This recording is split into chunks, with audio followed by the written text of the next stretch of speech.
Hey guys, so I want to share the process on how I use foil on leather with the Cricut. I'm using the Cricut Maker 3. It can handle leather, but any of the machines that can handle it should be able to do this. So I'm using vegetable tanned leather. It has that genuine leather smell to it. There's going to be two sides to the leather. This side here is the flesh side. And then if we turn around, this is going to be the grain side. It's a little bit rougher, as you can see in the pictures here.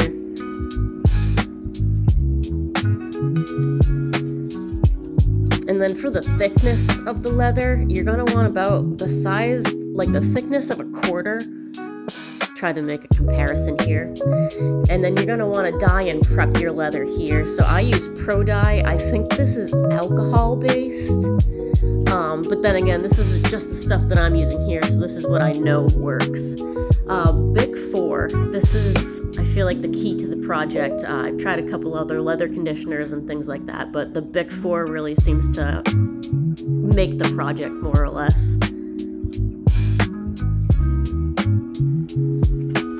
Alright, so first we're going to prep the leather after we've already dyed it and everything. I've dyed both sides here, so now I'm just going to take my transfer tape. This is just cheap, generic from Amazon transfer tape for the Cricut. And you're going to put it on the grain side of the leather. So you're going to put it like on the rougher side here. And you're going to stick it down. This is going to protect the leather on the mat and save your mats a little bit. And then we're just going to take our regular masking tape here.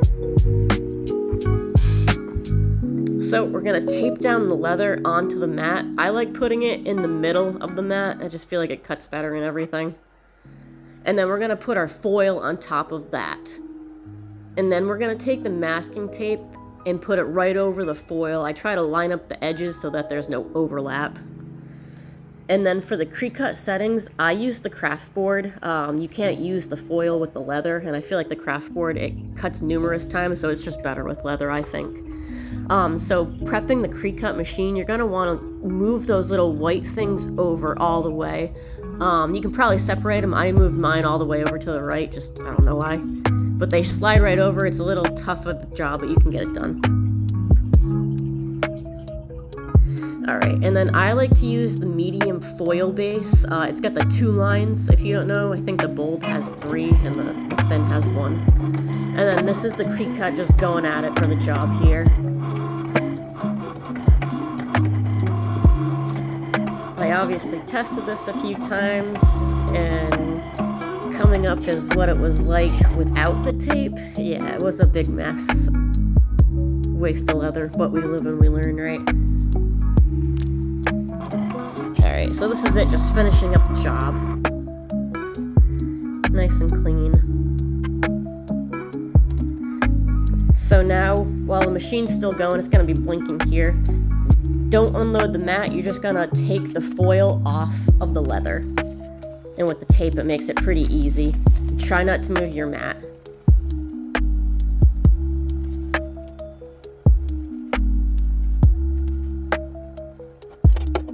Then we're going to go ahead and switch the heads. I like the black head. I believe it's the deep cut blade I'm using. I wish that these things were labeled, because you take them out of the packages, then I have no clue what they are, but I'm pretty sure this is the deep cut blade. I prefer it. There's another blade that you can use. You'll see it in the Cricut settings, which ones are good, but I prefer the deep cut. So this is it, it's cutting the circles here. And these are just skirt hikes that I make. They're pretty simple and easy, as you can see. Just like a strip of leather with some decoration on it. So it's got circles for the rivets, and then it's just like a straight piece of leather. So it's easy to cut, not too intricate here. So now you're just going to go ahead and take the project off of the mat. And a really important part here is you don't want to bend your project, especially the leather. The mats are nice and flexible. They're pretty cheap, unlike your projects most of the time, right? So you see how I'm folding the mat back, and it keeps the leather straight.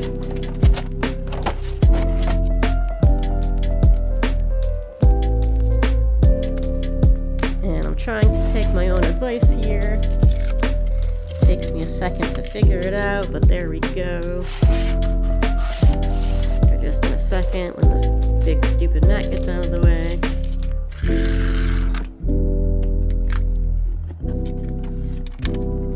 And then again, I have the same problem. Like, you can tell how the leather looks when I rip it off, so this is much better if you don't fold your project, especially the leather. And we're just about done with the project here. So obviously I have to finish up my own project with the hardware and stuff, but this is the last step as far as the foil with the leather goes.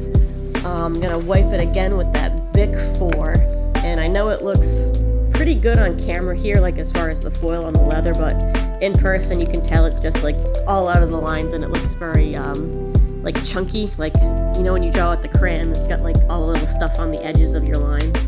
That's what it looks like in person, so I'm just gonna wipe that off, and this is gonna help just to moisturize the leather after all what we've done to it here.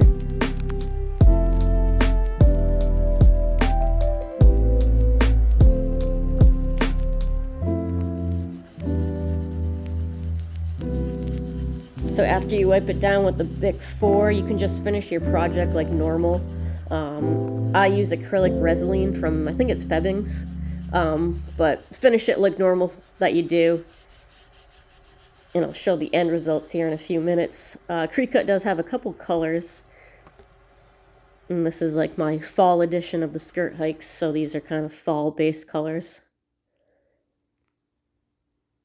And yeah, that's that. Pretty simple. It took me a few tries to figure it out, but I really feel like that Bic 4 is a big part of the project here. Really helps clean everything up. But all right, cool. Thanks, guys.